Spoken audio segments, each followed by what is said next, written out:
बिस्मिल्लाहिर्रहमानिर्रहीम। अस्सलाम वालेकुम नाजरीन। रोज़ाना 2 अंडे खाना सेहत के लिए कितना ज़रूरी है?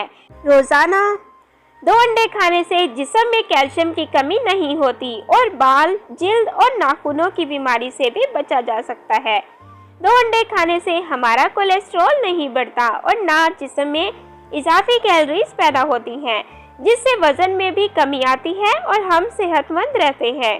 अंडों में ल्यूटेन और एंटीऑक्सीडेंट्स पाए जाते हैं, जो आपकी बीनाई को मजबूत बनाते हैं और सर दर्द की शिकायत को भी कंट्रोल करते हैं।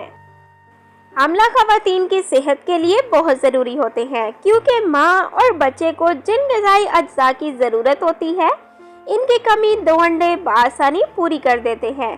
बहुत से लोग दिमागी इंतशार में मुब्तला हो जाते हैं और बाज़ लोग तो जहनी मरीज भी बन जाते हैं। तो इस सूरत में अगर 2 अंडे खा लिए जाएं तो जहनी अमराज से बचा जा सकता है।